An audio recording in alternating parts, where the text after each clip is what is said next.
Who wants to take a bet on how long it'll be before we update our season 4 to season 5? In that intro, I don't know. It's probably never going to happen. It's probably not going to happen. No, it'll happen Really? eventually. All right. Welcome everyone. Happy St. Patrick's Day. I don't know how many of you are or aren't wearing green, but we did our best. If you're not, consider yourself pinched. We are virtual pinching you in a non-inappropriate way, a fun way. We're off to a great start. Yes. All right, guys. So we do have a guest tonight. We are continuing the Making the Monsters live stream series that we kind of start around this time. I would call it a tradition at this point because we've been doing it for 2 years, but it's only been 2 years. So we don't know. It's now tradition. How is it going? Do we like it? Do we hate it? It seems like everyone is a big fan. We have a very special guest backstage here tonight. We're doing something a little bit different than the standard haunted attraction experience that we bring someone on from a popular experience and talk through like all the different ways that the pro attractions and their role and whatnot. Similar, but also different. Is our special guest ready so I can stop being vague about all these things? We got the thumbs up. The thumbs up. Please, everyone. Bring them out. Welcome, John Acors of Dark Acres. Hello. Yes, I will never get over. I know that. Acres to acres, like yeah, literally. So cool. Just spelled differently. Yep. Yeah, we got plenty of branding. He went all out. Right. We do not have anything. I don't have green though. It's a lot of black and white. I said consider yourself pinched and we move on. Virtual no pinch. worries. All right, perfect. There you go. As we were just talking about backstage, I need to be better at checking the comments right away. Brandon from LW Aerial, welcome, sir. Hey, We got Jared being impatient. Jared, yes. We got AJ. Green is on the inside. All right. That's fair. Okay. John, you already got a fan. Hey, thank you. Yeah, right off the bat. Well, welcome, man. For those who don't know John, we only have one video with your face in it so far, but I'm counting this as our second. Did we not film it? No, yeah, I was there. This would be third. I don't know if you actually made the East Coast video though. I know I got footage of Dark Acres. Oh, that's no, mine and Laurel's. Oh yeah, there's two of you. Yeah, that's right. Yes. That's right. He was You got me 2 seconds in on the video on Laurel's. Yes, that's Right. true. Absolutely. Yeah, that was good content, by the way, man. No, that was awesome. That was a really fun day. Yes, I was counting on. I had to. I was holding a light and a camera. I was like, "You're gonna have to hold the candle, and you got the money." So, John, for those who don't know him or don't recognize him, is not a traditional haunt owner, although the job is equally, if not more daunting. Yeah. You run a home haunt in, I believe, correct me if I'm wrong, Boston, New York? Boston Lake. Yep. Boston Lake. That's right. I was so close. Yeah, we went up there last season. We made what I think was a very fun video, a little bit different than what we would normally do because that was our first was home it haunt. different? We did behind the scenes. We did an interview. In terms of formula, it was very much the same. But in terms of the overall experience, you brought us into your house. It's very different from going to Field of Dreams or Laurel's House of Horror. Yeah, it was nice after like an 8-hour drive to be able to use the bathroom. That was great. Yep, to play with the pups. We get to see the pups. Got to meet the family.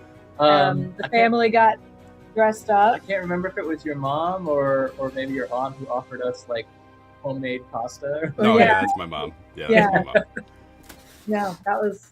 And then we got to go through. Yeah, you guys got to be up here and freeze all night. That's right. It was cold. So cool. It was fine except for when the wind blew, and then the wind stopped like when we were done. Right. November 1st. It is the dead of winter up here. Yeah. A lot of people like the beginning of October season. Really great for haunts. Right at the end, there is a chance like you could either get a 60-degree day on Halloween, or you're gonna get like 30 degrees, possibly snowing. Upstate New York is pretty wild at that time of the year. Yeah, it was beautiful on the way up. Yeah, the drive was awesome. It was freezing cold. First of all, we did Final Bell Haunted Schoolhouse like the night before we drove up. Yeah. That was I think that was Halloween. Yeah, 2 was came out November 1st. yeah, So Halloween night we Halloween. did Final Bell, and then we jumped in the car. And I don't even know if I told you this, John. When we planned the trip, we planned to split the drive, but I had a choice to make when we booked. We're doing like a long drive the night before and a short drive the morning after, or a short drive the night before and a long drive the morning after. And I meant to do The short drive that night and the long drive the following morning, but I didn't. I had We're in two. the- I literally had 2 Hampton Inn windows open at the different locations, and I Oops. just booked the wrong one. Weren't you trying to like check in and it's like it's not working? Yeah, And I then was- you were like, oh, I was booked the like, wrong Hampton. Oh, we're gonna be in the car for a while. We're going to New Jersey tonight. But it was worth it. That's It was nice. totally So worth worth it. it. And yeah, it's been great to, get. We're all coming up on our like almost 1 year anniversary of Thank you. knowing you since we met at East Coast. East Coast last But I year. had been following and- John for a while before Yeah. that. I had never seen the face behind the haunt, but we were familiar with it. Actually, I think we were familiar first with Haunt at the Roxbury, and then through them, or through another Like home Home haunter that Haunt. followed us. I just stumbled Right. on Dark Acre. I mean, you're crushing the algorithm right now. Yeah. So I post a ridiculous amount. you I mean, that's how you crush the post way algorithm. more than others do. You're It might be like, a little different, but kind of the same video. But I just almost daily, I'm just like, yep, going out there. That's what you were. Well, I guess we'll get into this, but you as the home haunt owner are the social media manager and the Oh yeah, builder You're the and literal everything, right? yeah. You get to talk to me operations when I'm. manager. Yep. Absolutely everything. Now, I'm not all the actors. I'm not all the help Halloween night. But and actually my mom helped me a lot this year. She retired, so she got bored and wanted to do things. So there was like several massive things that she did this year that was like a huge help to me. We should have taken her up on the food. Probably would have been good. But 90% of it is me trying to do everything. So let's get into it on that note, because I know we did send you some questions beforehand, but Just a few. We like to ramble and whatnot, and we'll get sidetracked 12 times before we get there. So we'll probably get Same. started. Real quick before we dive all the way into it, I know this wasn't like a formal question, but do you want to explain what a home haunt is to the general public who might just be tuning in thinking this is business as usual? So, home haunting in general is a very wide spectrum. There's actually like several different subcategories inside of home haunting. There's like displays, there's walkthroughs. It is basically, some people are trying to be like a professional attraction. Some people are just there for Halloween night, the holiday itself, to set up for their community. I'm more of the Halloween attraction side, so I basically try to mimic a Halloween attraction, and just like a small scale. So there's full walkthrough. You have people that let you in at the entrance. There's actually like somewhat of a business structure behind the way that we actually run Halloween night. But there's some people that do home haunting that it's a display outside. They do multiple weekends. It's a walkthrough. It's something that people can just look at. Like, there's so many different things for home haunting, and it's all built on passion. Yep. Best summary you possibly could have asked for. Yep.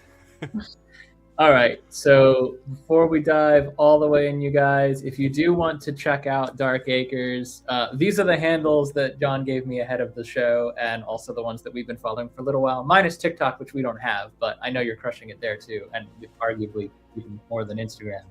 Instagram, YouTube, TikTok, and Facebook, you are Dark Acres pretty much across the spectrum, sometimes with a space, but easy to find. Yeah.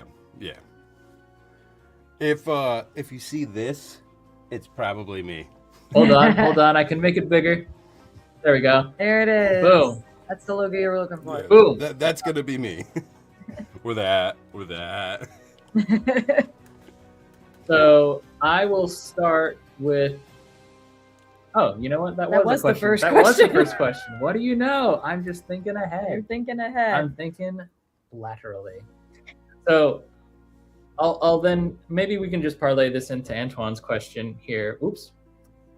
What got you started doing Dark Acres, which is kind of an adjacent question to the one that I had written down first. So there's a few reasons that it all came together and we started doing Dark Acres. One big reason is we had a like seasonal flower shop that they weren't like roadside, but it wasn't. They had like greenhouse tents and all that. It wasn't like a full structure building, but they would like sell mums and corn stalks and all that for the holiday season, and they had a free walkthrough, and it terrified me. I can literally tell you, it had me in a ball in fear as a child, like at the entrance, because I just couldn't do it. Now later, did I find out that was my own imagination that was playing games with me and making me terrified of it? Yes. But that was like huge when I was younger, being so terrified of that and like not understanding why and having full breakdowns before I could even walk into the place. Another thing is my mother was a haunt actor at the Toledo Zoo when she was a kid. So she always kind of, I don't want to say tortured us, but we had a childhood full of getting scared and different things and all that. And Halloween itself was just our holiday. It was always like yes, we enjoy Christmas, but Halloween was like our holiday. That was like the big celebration at our house. And when I got older, the neighborhood, it got down to like maybe 20 kids that would go through the neighborhood. And it was like, when we were younger, it was almost a party. Like the streets would be filled with kids. Like you could tell that, everybody enjoyed the season. And then to get older and watch it kind of disappear, I was like, people need this. People need this holiday and need these, community building things. And that's basically how we started. It was seeing that the community was losing Halloween, and that was our favorite holiday.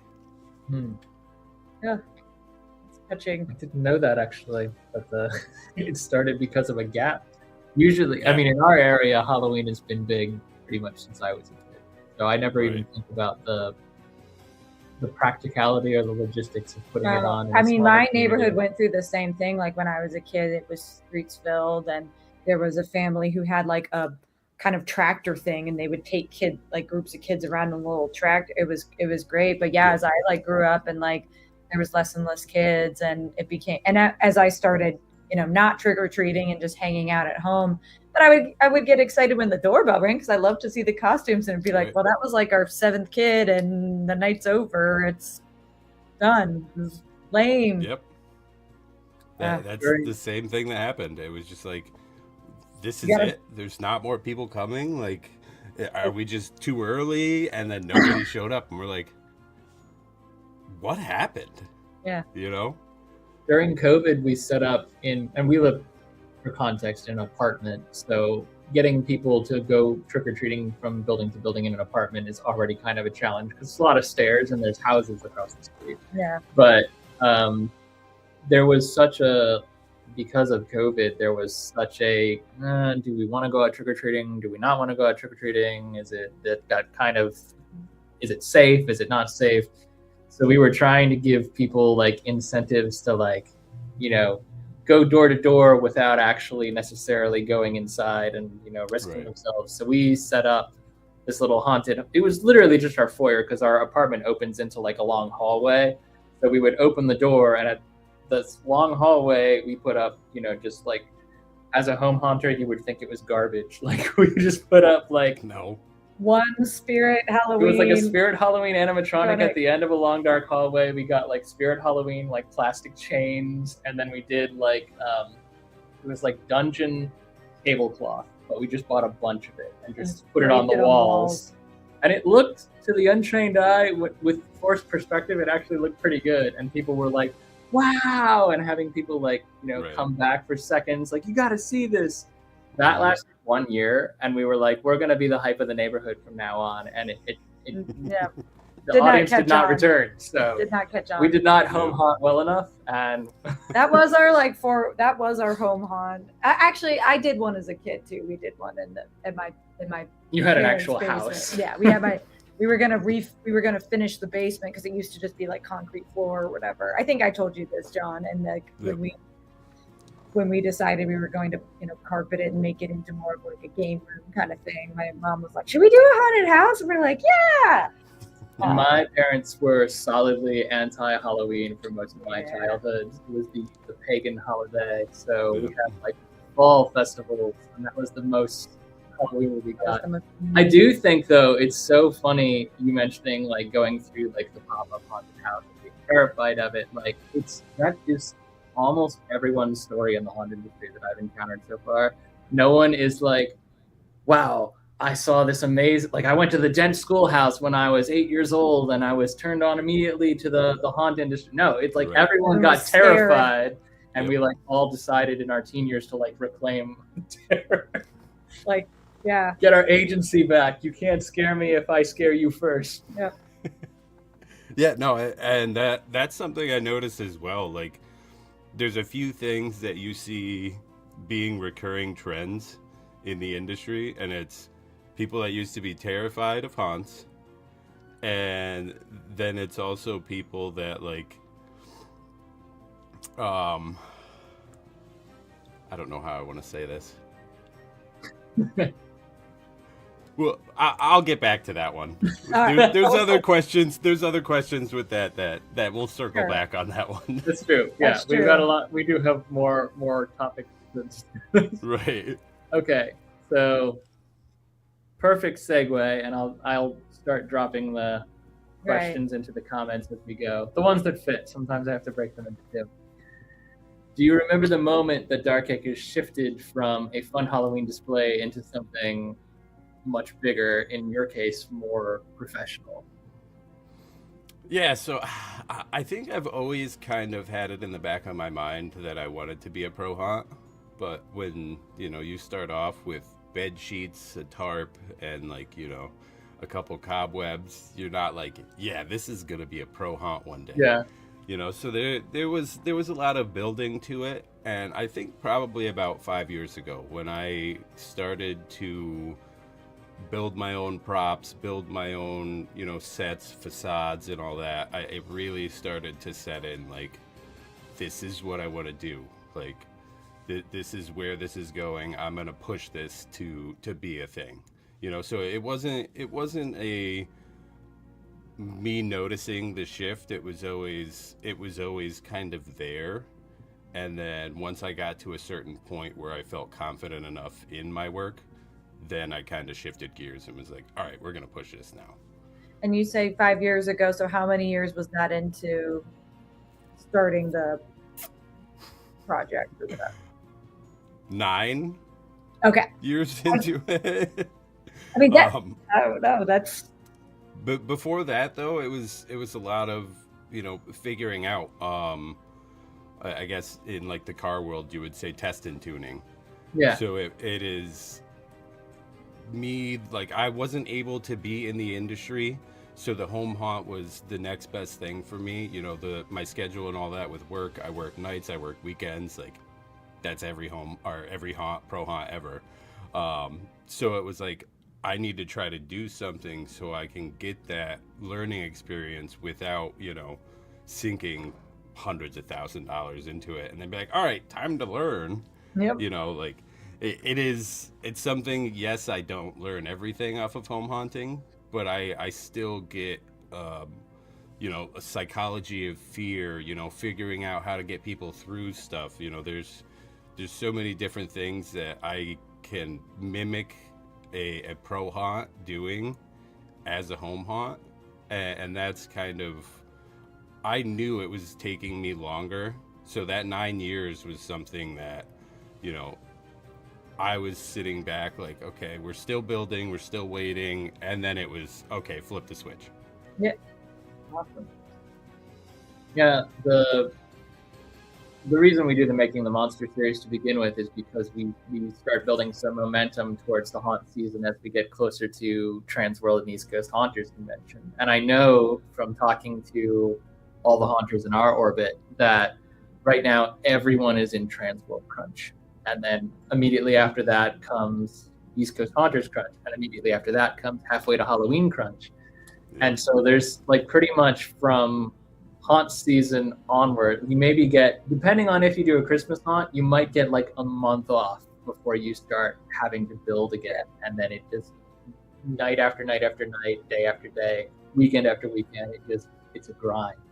And it's all front-loaded expenses too, as you pointed out. So I have often, I mean, it's not like we as people who are very enthusiastic about haunts have never thought like, could we do this one day?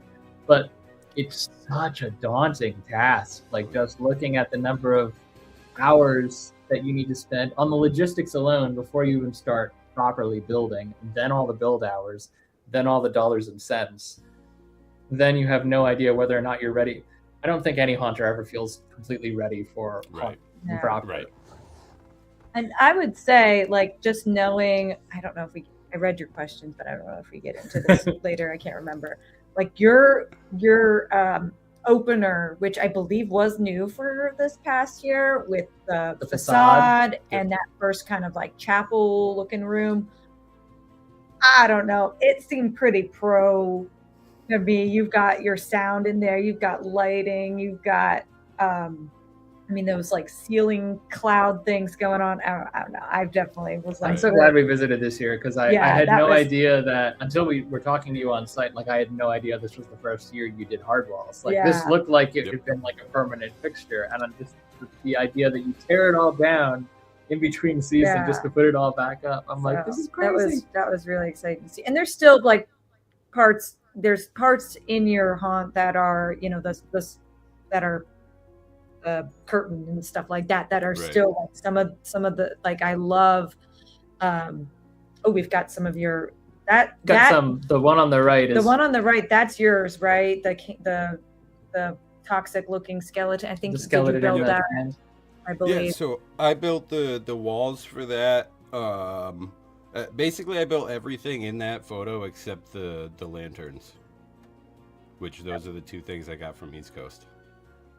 Sick. Yeah, the lighting. But even that pumpkin was all built. You know, that lantern is 3D printed that he's holding. It's the Lowe's blow mold pumpkin head, and then the bottom of it is all foam and everything. Like, there's a lot of cool things. So I try to say like I mimic a pro setup. I do know that first one is professional level.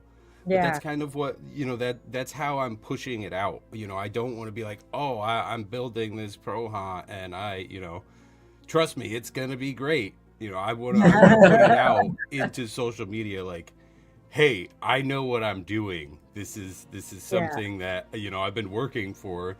It might not be, you know, as big as, you know, if I was a pro haunt, but I've been working towards this for years. It's not something that like, you know, I'm just doing on a whim. Yeah, well, and that's you're definitely honing the skills. Before we had come out and seen it with our own eyes, before Brandon came out and did like the drone footage and the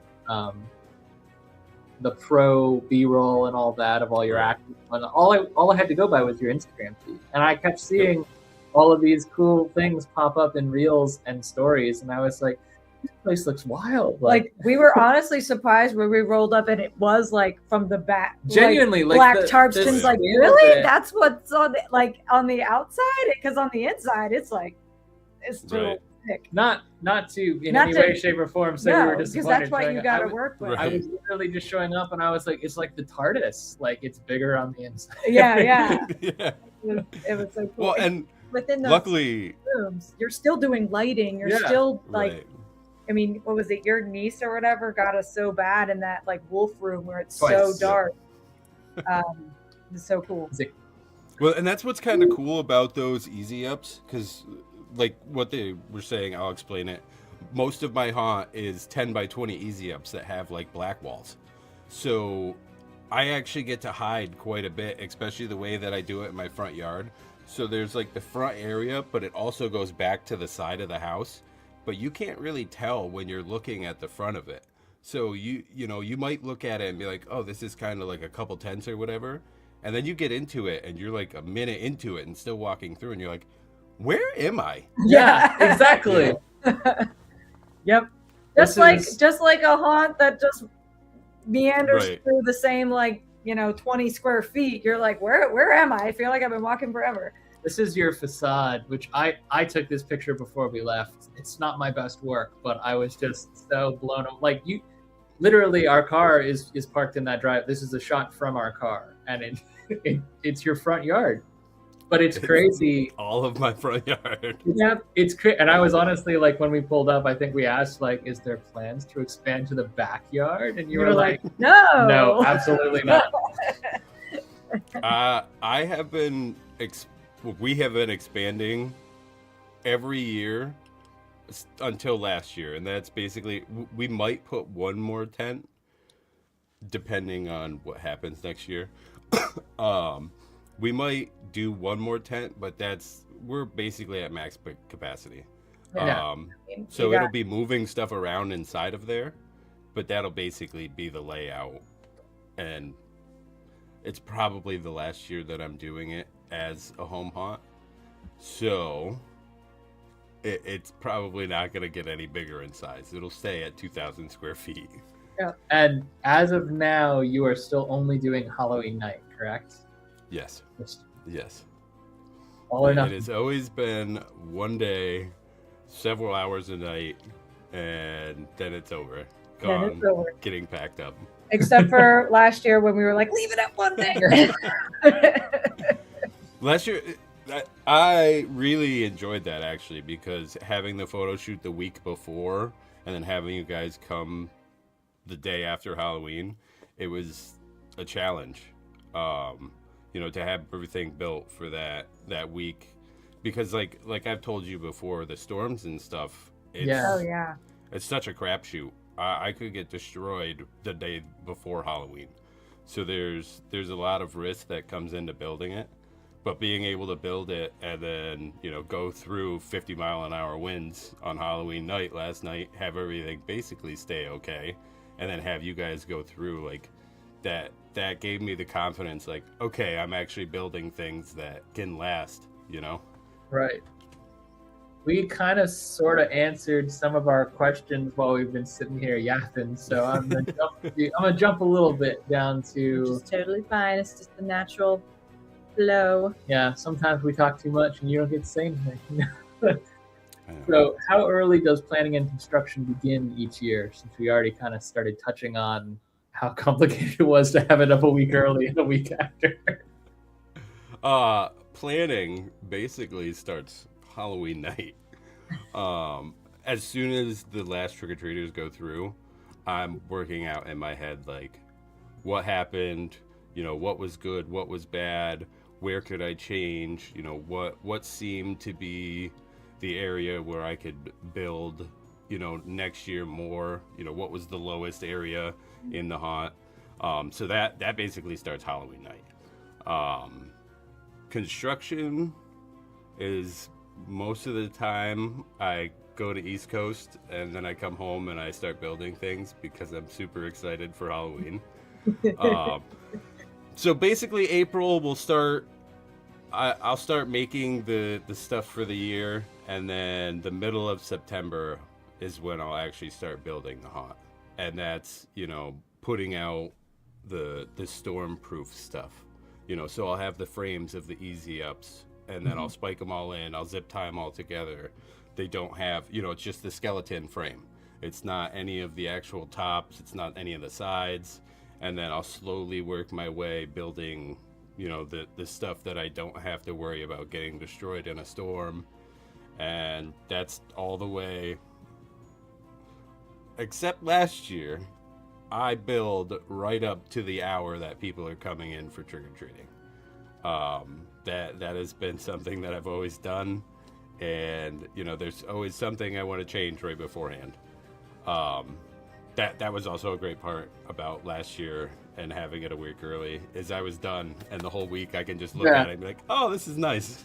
Honestly, you building up to the moment it's open sounds like every other pro haunt we've been. Some of them are like, it's not done yet, but many we're of them open. continue building while people are in there. Building stuff. And they're like, yeah, that paint's wet over there. Yep. 2 years ago, I was spray painting the neon arrows to get people to go certain ways and all that. And then I had young kids come in, and it reeks like spray paint. I'm like, I probably shouldn't have done that late. You're like, man, not enough ventilation in there. Right. Oh, well. So yeah, it is to the bitter end. I mean, the number of times I have dropped this quote contextually while walking through a haunt: Disneyland will never be complete as long as there is still imagination. Yeah. Every time you walk through a haunt, you're like, I see 7 different places I can improve, and then you start working on it immediately. Yep. Out of curiosity, if you had to ballpark, what percentage of the haunt would you say goes into storage and is ready to start affixing to the haunt, and then what percentage has to be purchased specifically for the upcoming year? I would imagine disposable assets like rope and tarps. I don't know how much of that you save from year to year. Is it a lot of build from scratch? Yeah, I mean, we try to save a lot of the stuff. It really depends on what happens when you pull it back out. It could be destroyed, and I'm like, I'm not even going to try to deal with this stuff. Yeah. Some of the stuff looks better when it's destroyed. So there's happy accidents that happen when you unpack some stuff. But by now, I would say probably 60 to 70% of the stuff is pull out and put somewhere different than it was last year. And then I'm adding or changing, 30% of it. And that's just things I want to do. I didn't have to build that first room. I wanted to build that first room. That first room is impressive. So cool. Yeah, that was something I'm going to try and make it as professional as possible because I want to see if I can do it. And that was the only reason. Well, definitely. Why do we climb Everest? Because it is there. Yep. Yeah, right. All right. So what is the biggest challenge of constructing a full haunt on a residential lot? Storms. The weather is horrible for home haunters because yes, I had hard walls this year. This is the first year I've ever had that. Wind doesn't do anything to those. The easy ups, the wind will destroy them if it's high enough. 50-mile-an-hour winds is topped out. That is where they, I guess, are able to hold because they did this year. But it was pretty worrying coming up to Halloween and hearing 50-mile-an-hour winds. If I didn't have 9, 10, however many of those pop-ups all zip tied together and all staked down several things, it would get destroyed. I think the easy ups help overall putting them together to make a big structure so it doesn't have the issues one 10 by 20 tent would have. Yeah. But the weather is always terrible. I had two roofs ripped this year from wind and rain beforehand. So you're built, your frame is all up, then you have to take it all apart just to get one of the center tents, back to where it is. So there's a lot of stuff with weather and even just rain in general. You get rain on Halloween night, half of my animatronics, because I'm using, Home Depot, Lowe's animatronics for a lot of my stuff that I'm not building, that might not work if it gets a little wet. Yeah. There's a lot of stuff that can go wrong if electrical gets, a little damp. And I've had lighting issues, I've had so much stuff, and it all comes down to weather.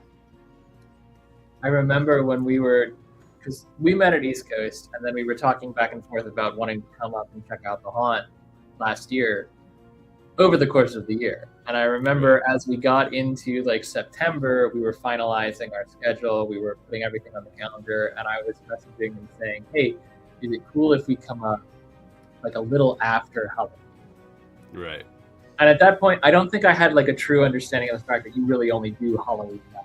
So I was thinking like, you know, you're running for all of October or whatever, and then we get to the end of October, and then there's us. And I, the fact that I was not clear about like how soon after Halloween you're physically out there like tying things down against the wind actively as you're messaging. You're like, how soon after Halloween?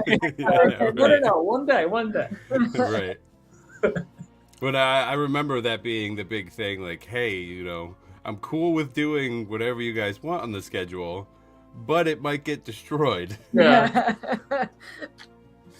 No, it worked out. I mean, it was, I know you had to battle the winds a lot that whole weekend, and it was freezing cold, but it wound up working out really well when we actually showed up. I think the winds died like as we started going through the haunt. No, it was dying. It was like when we were done and we were just like chatting around the candy. It was dead when we were done. It was like done.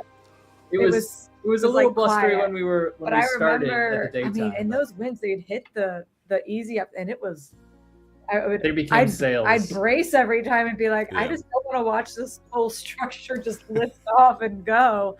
Which you're right, it definitely would if you didn't have it staked to the grounds, tied to each other.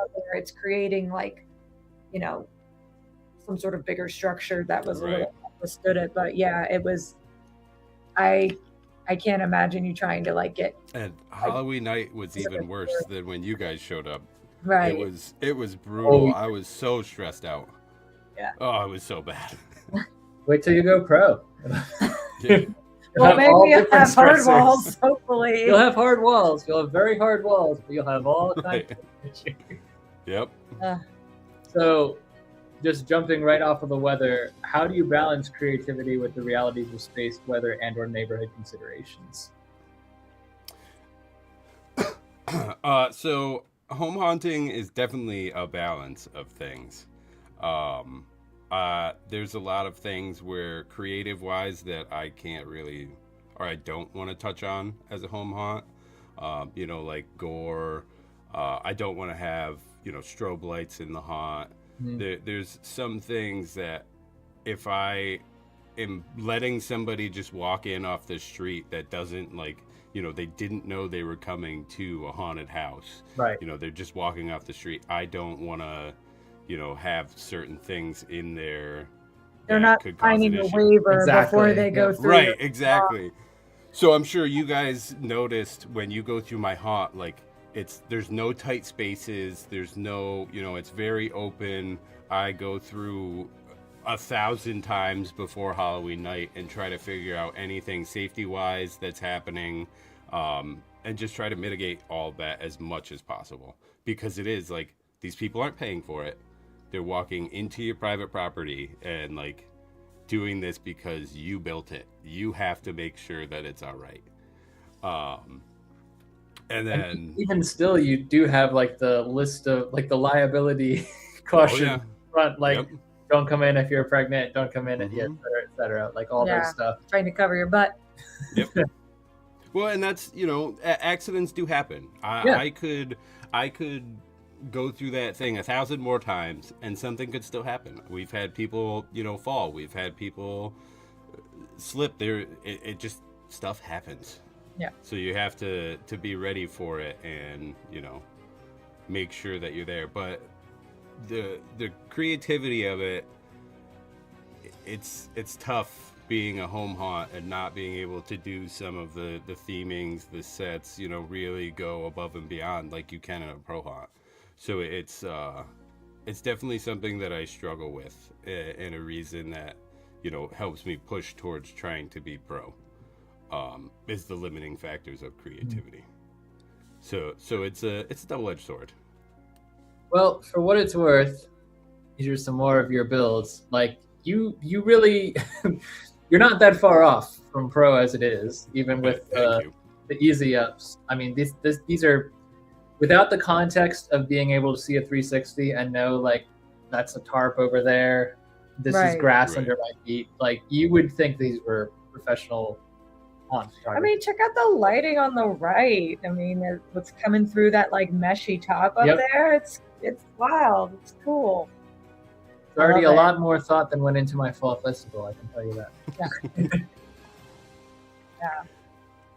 I think it still was really fun and impressive, and we can't only have great things to say about it. So No, I was nervous you guys were driving 6 hours to come see our home. You think we were gonna like come drive and be like, nah? if you only knew what kind of dumb stuff we've driven. Oh, 6 yeah. days. Yep. So looking at, we'll call it show night, Halloween night for you, what is a typical show night like for you personally once the haunt is open? After you've done all your walkthroughs to check reliability and hopefully no accidents on site. Yes. It is a fever dream, and I don't remember any of it. My soul leaves my body. It's like a wedding. Yeah, no, it's crazy. Trying to be inside of it, acting, making sure, you know, everything's all right as people are walking through it throughout the night. Last year with the weather, making sure that nobody's in it when there's like a crazy wind gust, making sure your actors are good, making sure everything's working. I barely am outside. I've never really seen like, you know, the amount of customers, trick-or-treaters that I get. Never really got to see any of that because it's so much work, and it's 110% for 4 hours straight, and then it's gone, and I'm like, all right, I don't remember any of this, but Who I took this think picture? everything went well. Was this your mom taking this picture from the outside? It had to be. No, because my mom was in the front letting people in. Ah, I think this was just, it might have been one of my friends. So I got several buddies that'll come over and hang out throughout the night and, you know, talk afterwards. So it could have been one of them. gotcha. But yeah, I never get to see this. I've never seen a line in front of my haunt. Well, I know it happens. You had what you thought it was close to 1,000 people come through last year, or was it the year before? So 2 years ago, we had over 750 people that went through. This year, we were expecting to have over 1,000. I think But the weather.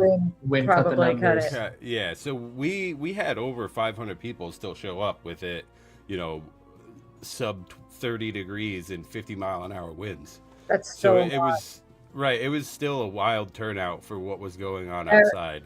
That's crazy because like pro haunts that we work with for like some of their off-season events, like 500 is like a good number Right. for them. So that's still crazy. What's your I don't know if we could really call them competitors because one, you're not charging, and two, you're you're only open one night. But like, what within your orbit? What are the other haunted attraction draws? Are there any, or are you catching like 90% of the Yeah. community?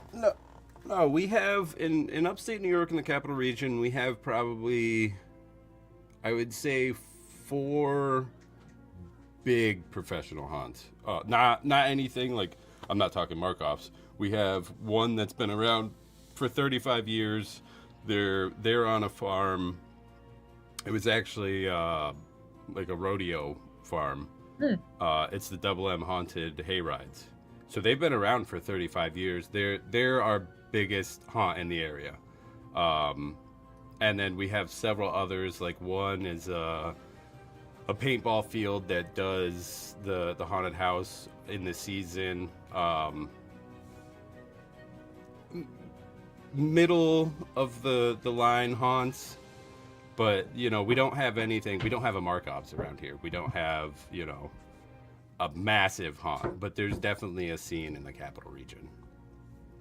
And your haunt is accessible because it's free. I Free. assume like kids can come through and get kind of a taste without. I was gonna getting... say it's what I would call an Right. entry level, like it's Right. a gateway haunt. I'll be honest. There are sometimes people are bringing through kids at haunts at pro haunts that I don't think are ready for it, and I feel Right. like if they had a community event like yours to kind of wet their whistle, get used to people jumping out at them and not be immersed in some of the elements that you try to steer away from, the strobing, the gore, things like that. Like, I feel like it is like it's a nice way for people to enjoy spooky things on Halloween night without it being a little bit too much. And the kids are in costumes, they're in the spirit, they still get their candy afterwards, all that. Like, and that's basically like, I didn't start off thinking that way, but that's kind of what it's morphed into.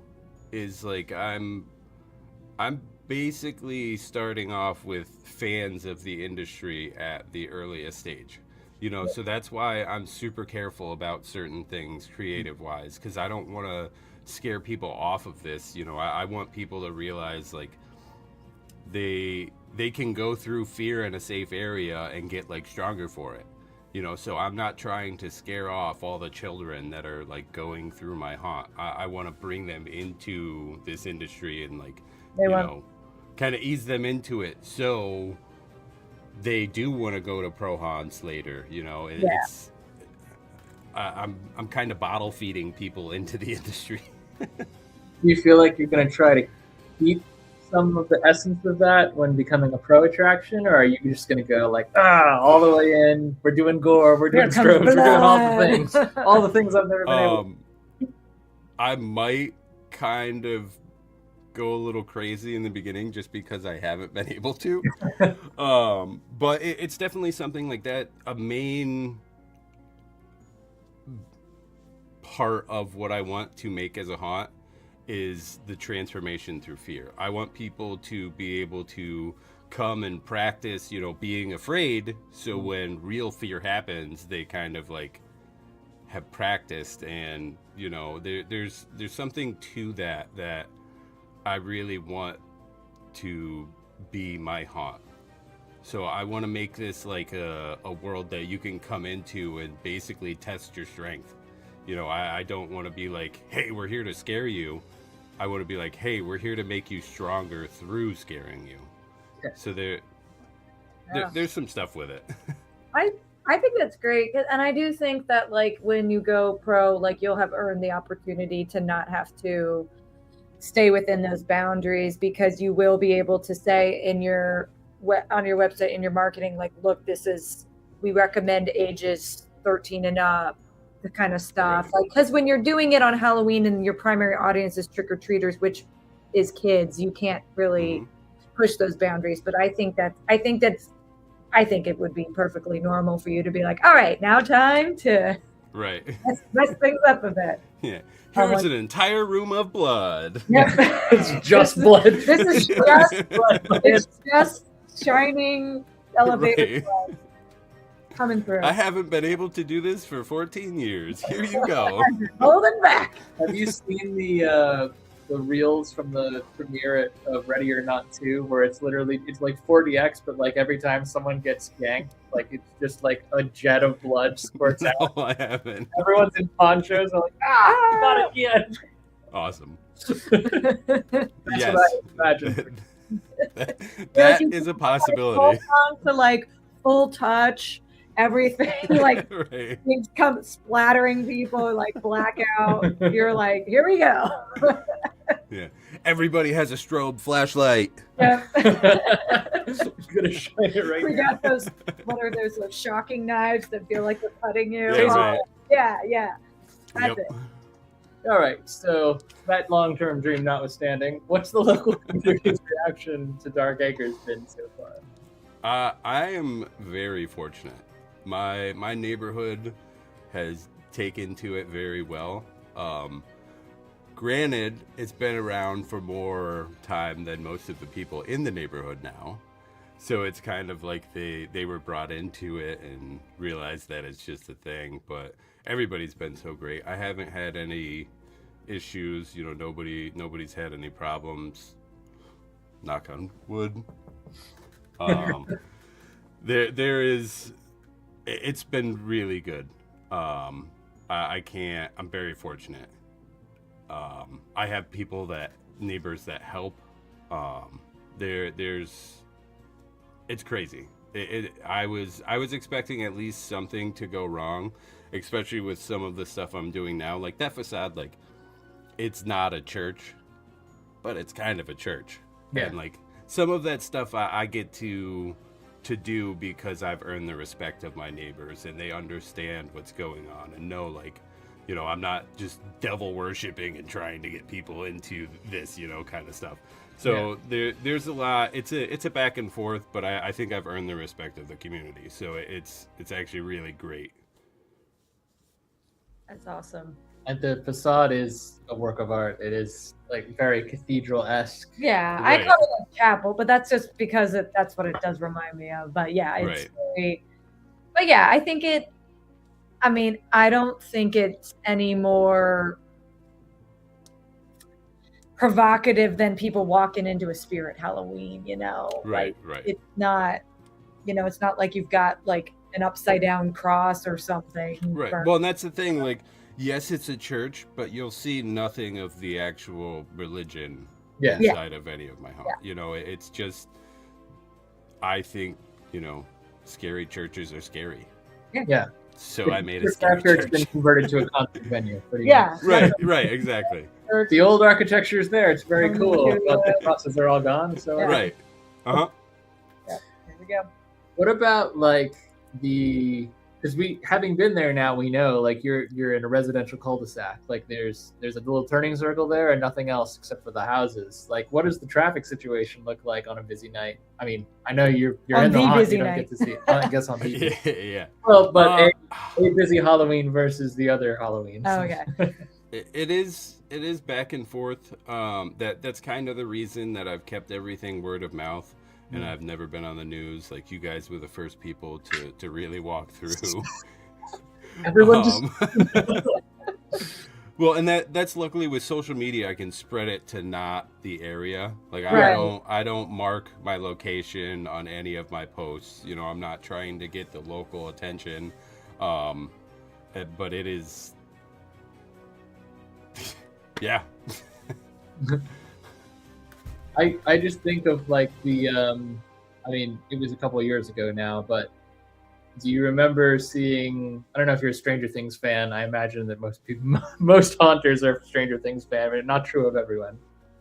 The display that somebody made on their lawn of Max levitating with the headphones on, That was sick. that everyone would drive for miles and miles to see. I believe that's Horror Props Dave with the horns.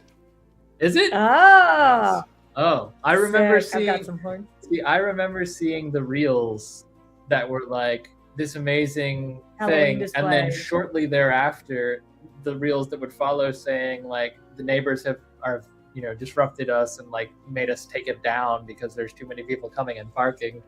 And I'm like, man, I worry. That's the one thing I would worry about most as a home haunter is like, I'm too popular and everyone is mad at me for clogging up the entrance to I the mean, neighborhood. people. It happens with Christmas displays too. There's people Oh, who yeah, set absolutely. up like the whole like light shows. Who have the radio and, channel.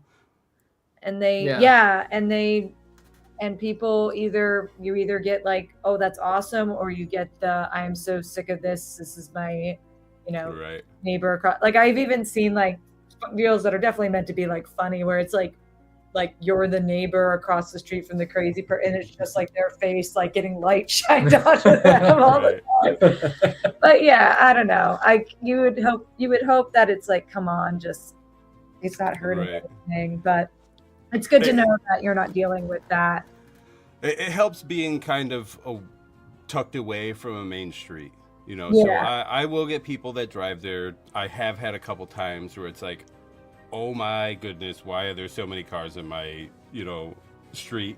But it's been pretty decent. I can't complain about the traffic because we're off in a little neighborhood. It's not anything crazy. There's not main stuff going through there, so it stays pretty decent, and a lot of people will walk the entire neighborhood. With when I started this being only 35 people that walk through, and now we're almost pushing 1,000 on average. the entire neighborhood has to deal with this. Yeah. It's not like they're just showing up at my house Right. and then leaving. They better They're start walking the entire neighborhood. Gotta Right. make sure they have the candy too.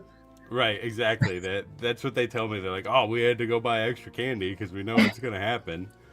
So it's something that sometimes it gets a little sketchy with people and parking and all that.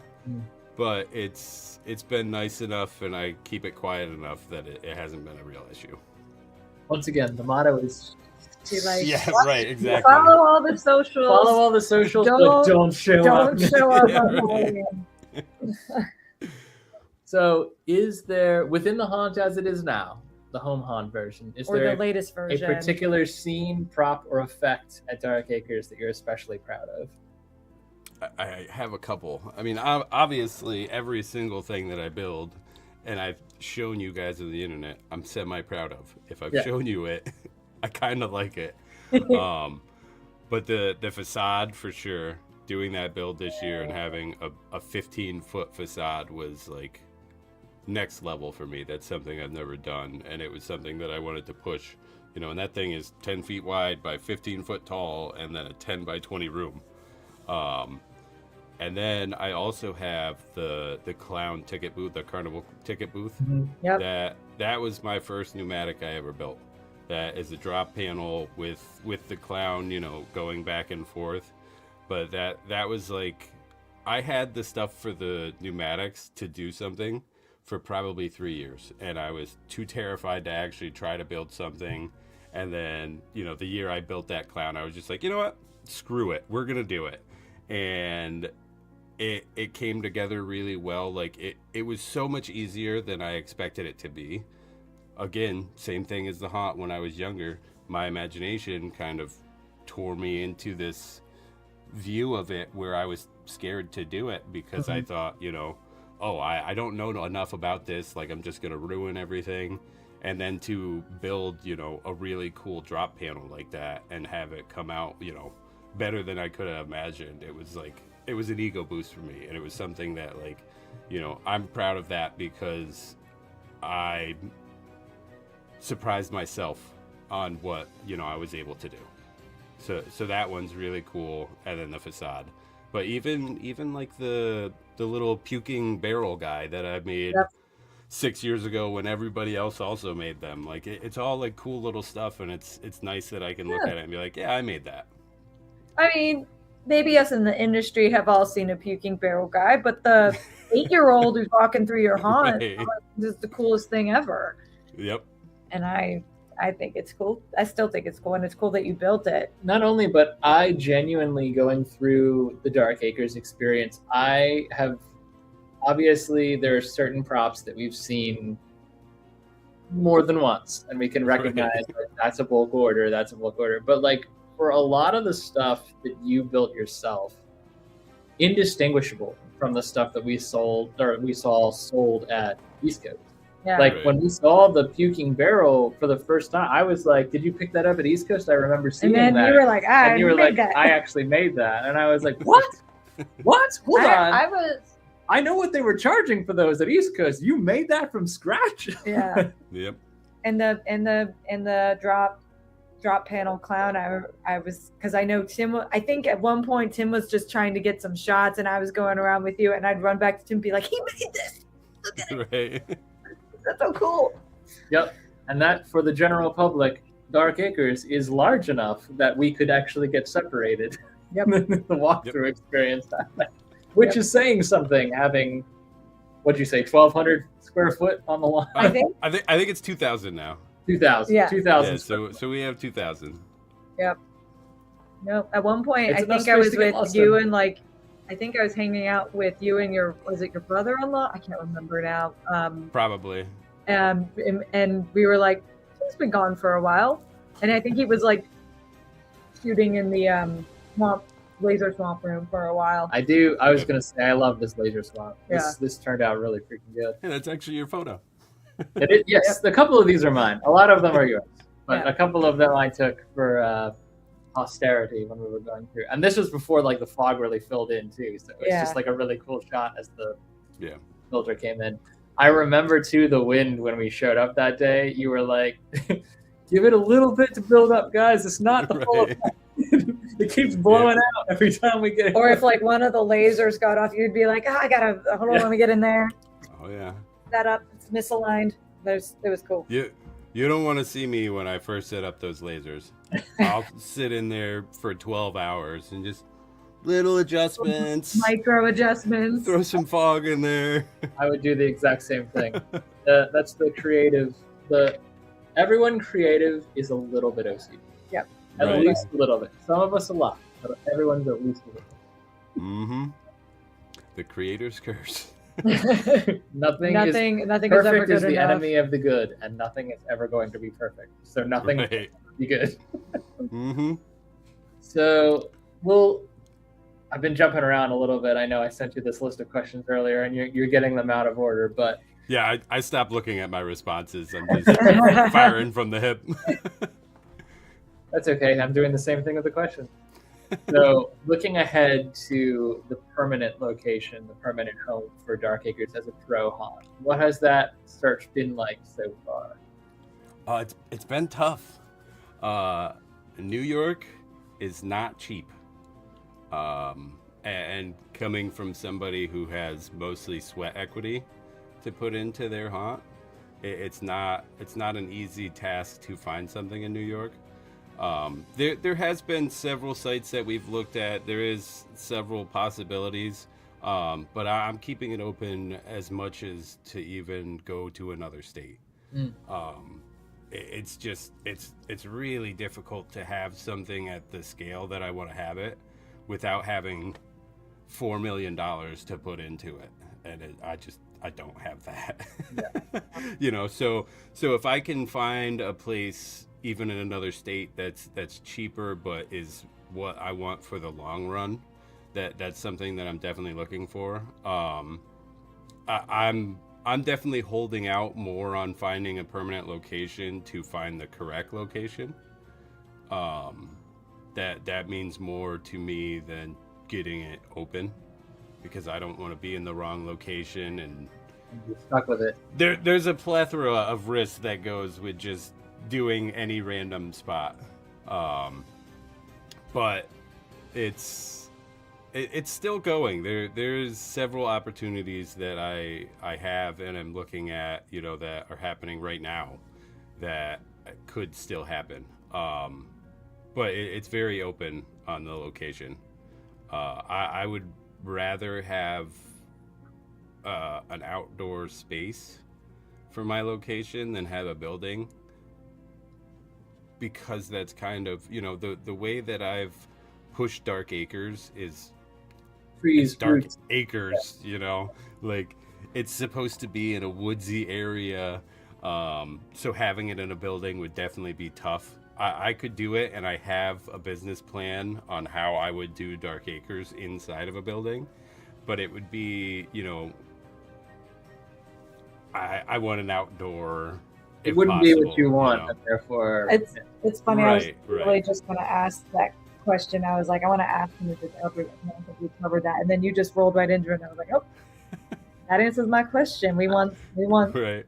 So we were looking we're looking for more of like the Markovs in the woods with vignettes, kind of. Oh yeah, for sure. Set Like, up. Got it. obviously being something even close to Markov's would be like a dream. But that is, I don't know, that's a normal thing for the East Coast, the northern East Coast, is, there isn't a lot of supermarket haunts. It's out in the woods in the Adirondacks. Like the backdrop that you have for a haunt in, upstate New York is amazing. It is like movie quality Halloween season, so to have that ability to have the Adirondacks as your backdrop and then to put it in like an old Walmart or something, it's tough for me to think in that term. There is something about the immersion level that can be hard to achieve when you're trying to convince people you're in the woods. Right. But I walked into a warehouse 5 minutes ago. Not to say it can't be done, like you said, but it's different. Like you have to be able to do like a Horror Unleashed Las Vegas style, like that Right. level of production quality to really. Well, and I mean, like, you know, Alan Hobbs can pull it off. He's been in the industry. He knows how to do these things. Like me starting off, I don't think a building for the entire thing would be like the greatest idea. Because, yeah, I'm doing stuff. I have stuff that looks kind of pro level, but I'm still figuring everything out. Like, Yeah. the level of detail you need for an indoor haunt compared to an outdoor haunt is definitely a lot higher, because you have to fill walls. You know, you can't be like, oh, well, there's, you know, trees and a stone here. It looks kind of spooky. Let's leave it. You have to fill up the white wall, you know? Right. Yep. So it's something that it's easier. Yeah, it's easier to do outside. Yeah. Not only, but being inside gives you a finite space. Yeah. Like if you expand on property outside, you can go up, you can go out, you can go down, you can go whatever way you need to in order to make use of the space you have. Inside a building, everything's a bit more locked in. Yeah. Literally. Like you cannot move that far this way or this way because you have walls here and there. So I totally get it. I think would definitely envision Dark Acres, like you said, being woodsy outside, just letting. Man, I mean, the woods at night are already so spooky. All you need is, you know, a little fog and some lighting there, and you're all right. Like you said, it's not effortless, but I think it fits better. Well, that's the thing. Like, I don't think I backed myself into a corner, but I did kind of back myself into a corner. If you just like not even thinking about my home haunt or whatever, if you in your mind say Dark Acres, it's not like you're seeing like a industrial factory. You know, you're seeing like a woodsy area. You know, so there's definitely something to. It's a really basic name, but it definitely pushes you in a direction really fast. Yeah. Just change it to your last name, Acres. Yeah, right. And then be like, no, guys, this? you were misunderstanding. It's actually. No, we're just evil people. Yeah, we're just the dark, you know, the dark Smiths. I'm the Dark Acres. Dark. Yeah. We're just, you know, Sith Lords or whatever.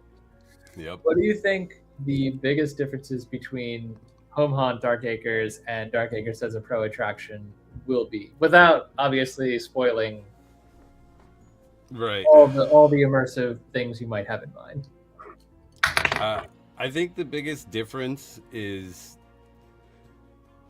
right now as a home haunt, it is a passion project and something that I enjoy and love doing for the fact of doing it. I worry about this a lot because I do love the haunt. I love what it does. You know, I like the experience, and transitioning that itself into a business is terrifying. Mm-hmm. I've ran a business before. I had a woodworking and sign business, and it was something that, you know, at first I'm like, oh, it's really cool making things.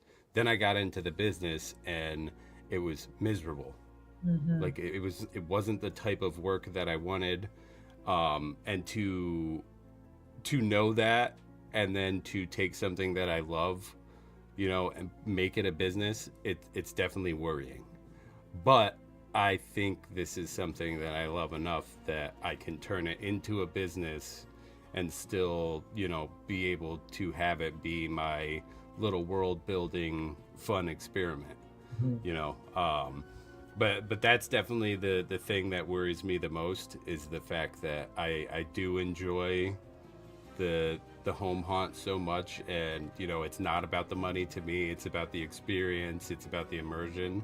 So I have to be careful turning this into a business because it's like a serious business, you know? Yeah. You have to think about the profits and the expenditure, exactly, all that stuff. Yeah. And that's the thing. Like it worries me that, you know, I'm going to start to only see it as a ticket sale. You know, I don't want it to be that. I want it to be an experience that, yes, do I have to charge you for it? But it's something that I have to charge you for it to keep going and making it what it is, not for me to fill my pockets, you know? So that's the one thing that worries me the most going from home haunt to pro haunt, is the fact that I have to treat this like a serious business now and not just, you know, my fun little world that I have created to get out of the real world. I think that's another reason to angle for an outside space, because if you're an inside space, more often than not, you're renting that property. And not everyone will understand the front-loaded nature of haunt expense versus revenue. As a haunted attraction, you're gonna reasonably, you'll probably operate at a loss for the first year, maybe two, which most haunters know, but most business managers don't. Right.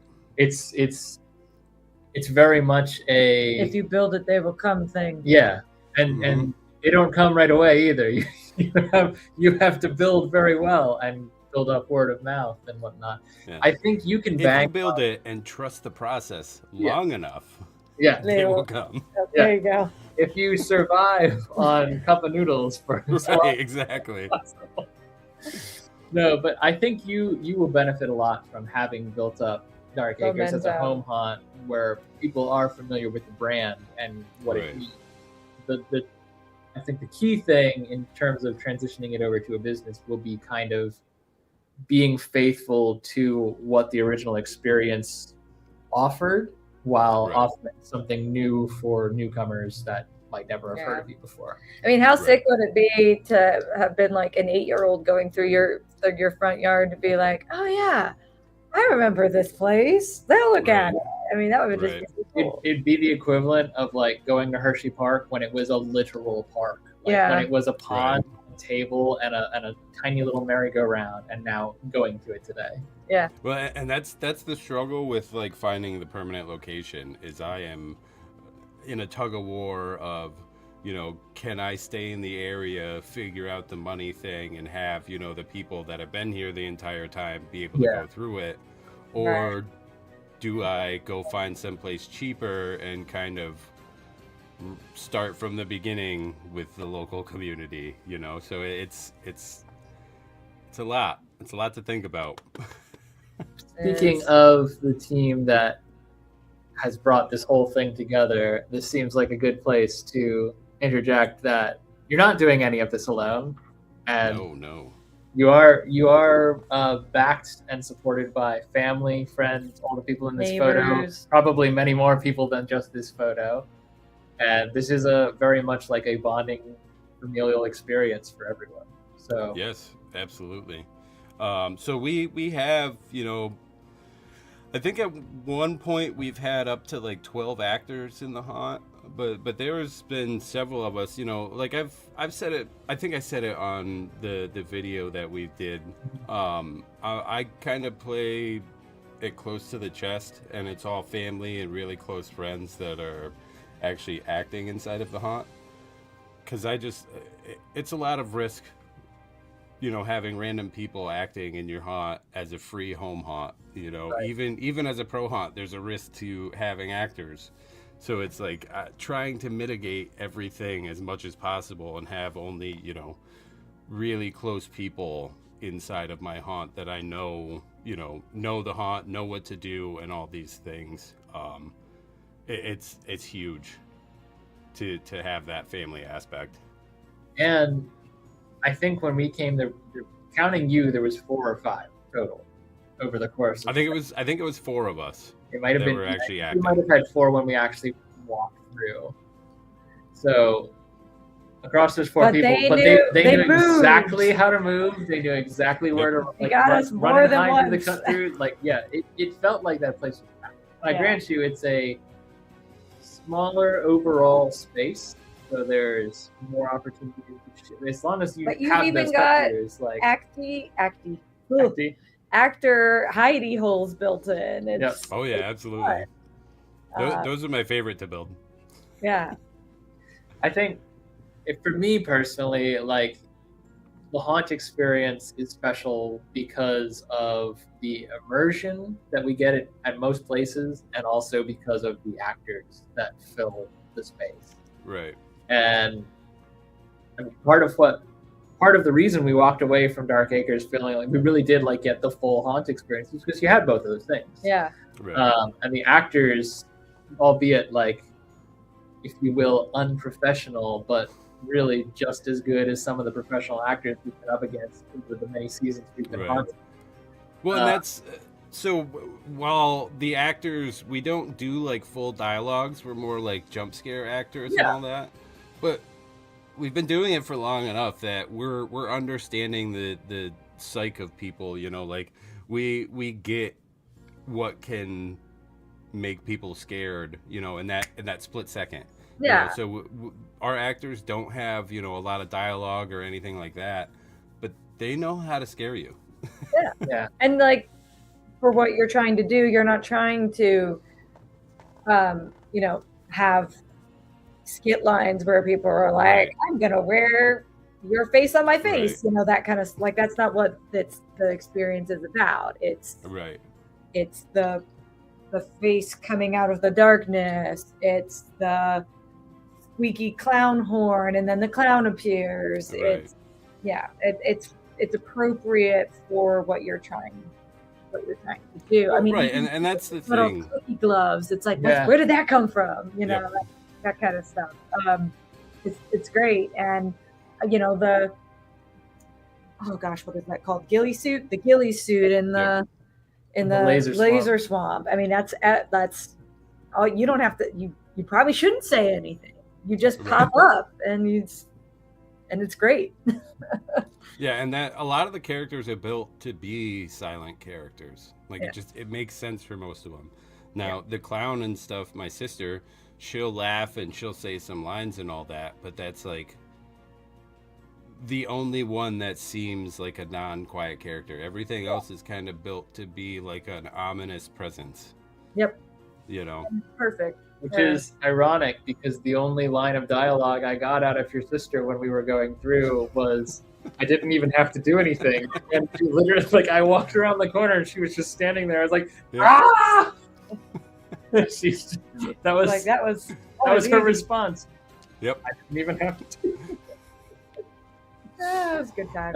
No, I thought that was funny in your video. Like, you got her saying that, and then I completely broke when I was trying to sneak up on Tim, and Katie turned around and said something. You like pointed the camera at me, and you could see that I just completely broke.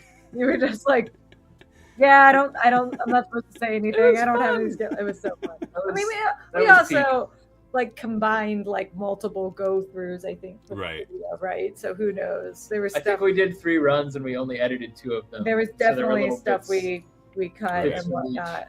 But like, I mean, we rolled up. I wasn't even sure if they were gonna, like, we had talked about like buying like stupid masks from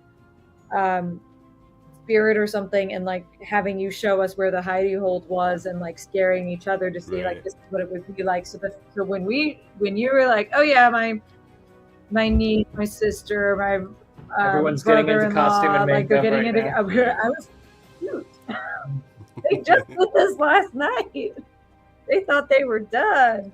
Yeah, no, we got to get used to the multiple night experience. And then we're dragging them out of retirement. It's true. It's not going to be just one night only for forever.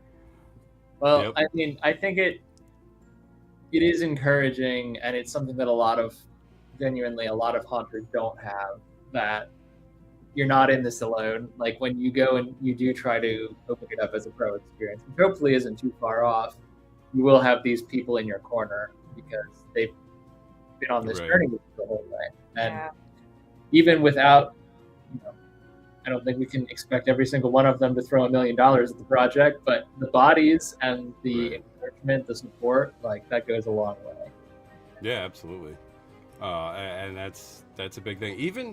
Even just on social media, like the people I've met throughout this past year since we've started, now it's like a year and 3 months that I've had the social media pages for Dark Acres, but it's like the support that I've gotten is crazy, and that's I might have stayed in the shadows a little bit longer because I was jaded from some people in the industry. But once I kind of came out and said, like, screw it, I'm going to make a social media page, like, I'm going to push this out. The amount of, like, monsters in the industry that were, like, super supportive, like, it blew my mind, the amount of people that, like, enjoyed what I did and were, like, supportive about it. So even, you know, the closest to us, you know, everybody that helps me inside of Dark Acres, all the way out to, you know, social media people, it's like, it's crazy and very humbling, the amount of support that I get. It's, Well, it's well earned and well deserved. It's been a positive experience for us to interact as well. It's been great. I don't want to bring the mood down, and you don't have to talk about this any more or less than you want to, or at all. But Yes. I know we did lose a member of your team. Very recently. Very recently. We had one of our icon actors pass away, and it was not easy.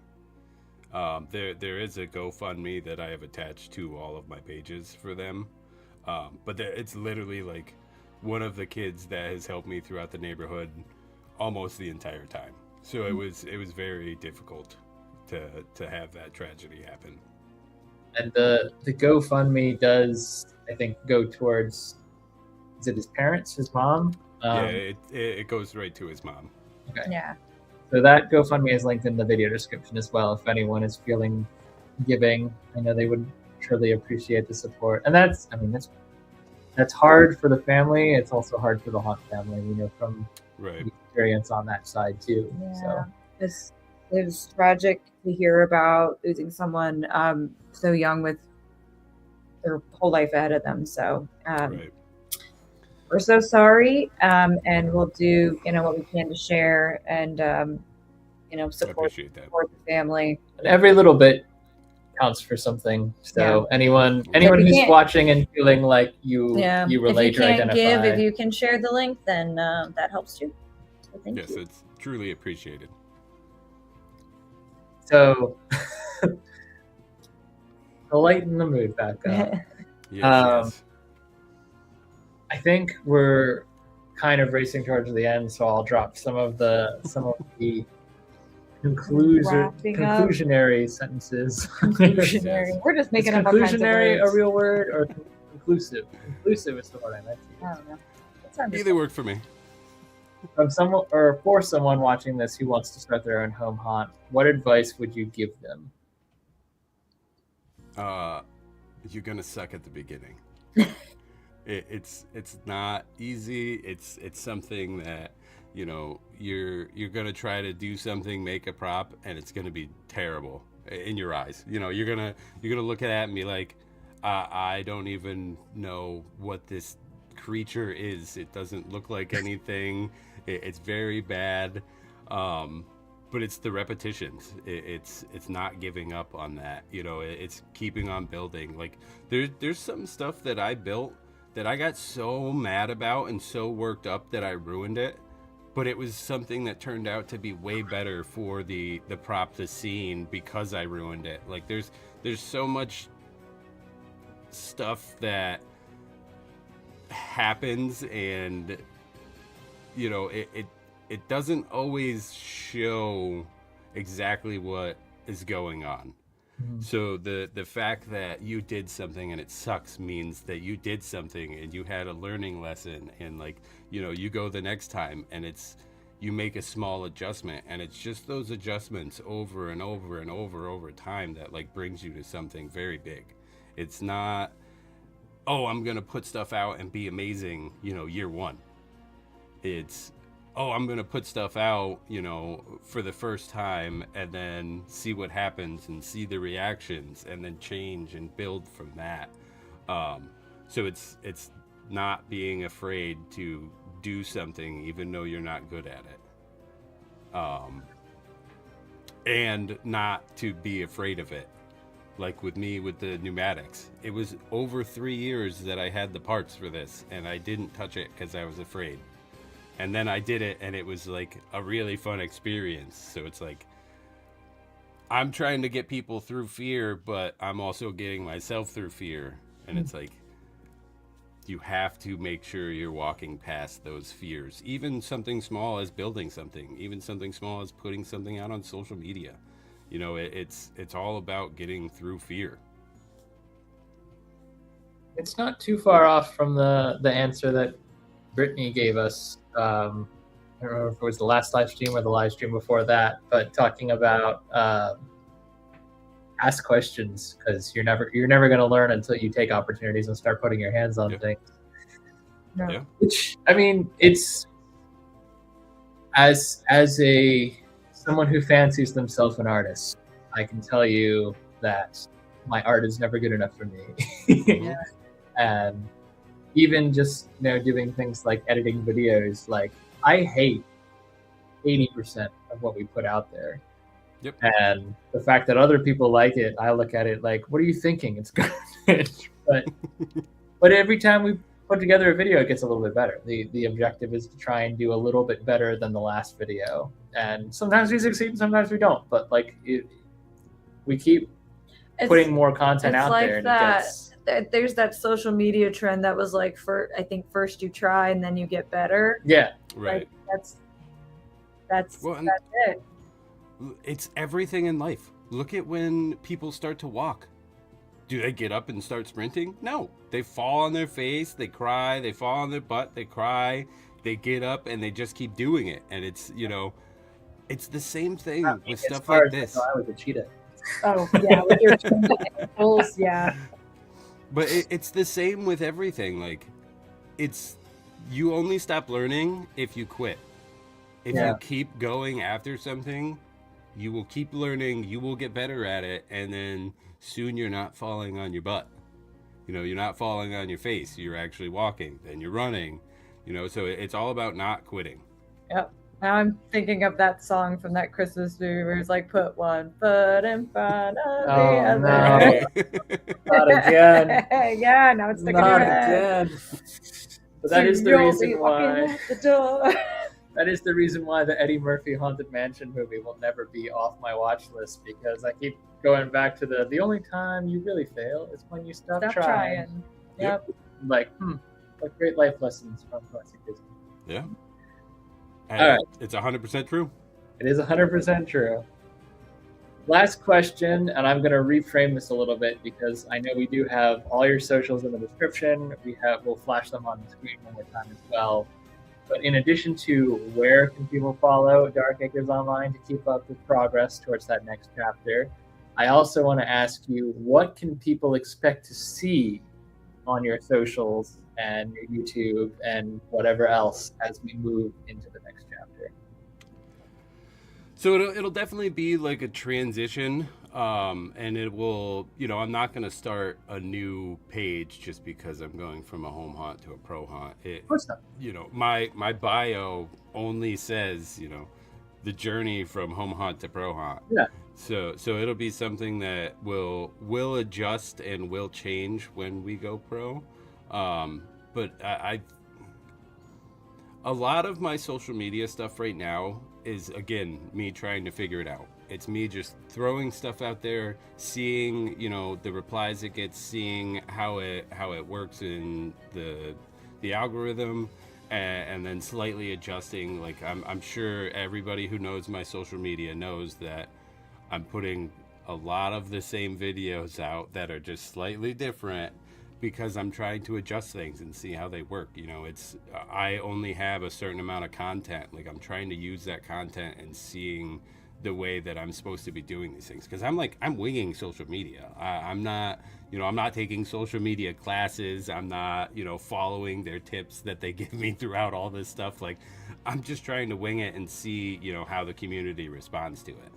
So a lot of it is some of the same videos kind of remixed in different ways, and I think a lot of that will stay when we become pro.